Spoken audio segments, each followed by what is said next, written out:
Hi friends, welcome to వివిక్త cooking. ఇవాళ మన రెసిపీ వచ్చేసి ఆలు బఠానీ కర్రీ. గ్రేవీతో అదిరిపోయే టేస్ట్తో ఎలా ప్రిపేర్ చేసుకోవాలో చూసేసేయండి. ముందుగా ఒక చిన్న మిక్సీ జార్ తీసుకొని ఒక 2 బాగా పండిన టొమాటోస్ని ముక్కలుగా కట్ చేసుకొని యాడ్ చేసుకొని 3 నుంచి 4 వెల్లుల్లి, ఒక చిన్న అల్లం యాడ్ చేసుకొని ఈ విధంగా మెత్తగా మిక్సీ పట్టుకొని పక్కన ఉంచుకోవాలి. ఒక 3 పొటాటోస్ని మెత్తగా ఉడికించుకొని ముక్కలుగా కట్ చేసుకుని ఒక హాఫ్ పొటాటో కట్ చేసుకోకుండా పక్కన ఉంచుకోవాలి. ఇప్పుడు స్టవ్ పై కడాయి పెట్టి 1 టీ స్పూన్ ఆయిల్ని యాడ్ చేసుకొని ఆయిల్ హీట్ అయిన తర్వాత 1 టీ స్పూన్ జీలకర్ర, ముక్కలుగా కట్ చేసుకున్న ఒక 2 పచ్చిమిర్చి, సన్నగా కట్ చేసుకున్న ఒక పెద్ద ఆనియన్ యాడ్ చేసుకొని గోల్డెన్ బ్రౌన్ కలర్లోకి వచ్చేంత వరకు ఫ్రై చేసుకోవాలి.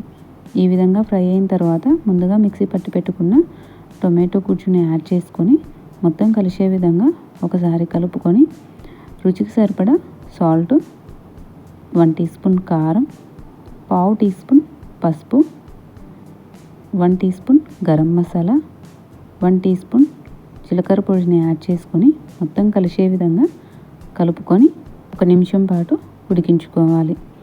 ఈ విధంగా ఉడికిన తర్వాత ముందుగా తీసి పెట్టుకున్న ఒక హాఫ్ పొటాటోని ఈ విధంగా చేతితో నలుపుకొని యాడ్ చేసుకొని మొత్తం కలిసే విధంగా ఒకసారి కలుపుకొని ఒక హాఫ్ కప్ దాకా గ్రీన్ బఠానీని యాడ్ చేసుకొని మొత్తం కలిసే విధంగా కలుపుకొని 1 నిమిషం పాటు ఉడికించుకోవాలి.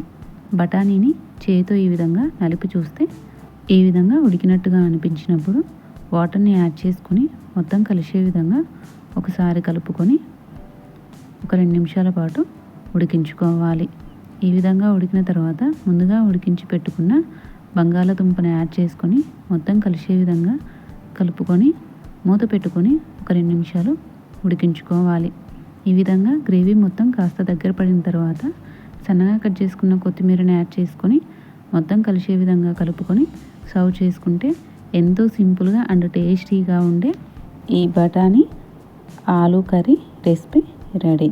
మరి మీరు కూడా ట్రై చేసి ఎలా కుదిరిందో కామెంట్ సెక్షన్లో కామెంట్ చేయండి. అలానే ఈ వీడియోస్ మీ ఫ్రెండ్కి అండ్ రిలేటివ్స్కి షేర్ చేయండి. మరిన్ని వీడియోస్ కోసం లైక్ చేసి మన ఛానల్ని సబ్స్క్రైబ్ చేసుకోండి. Thank you for watching.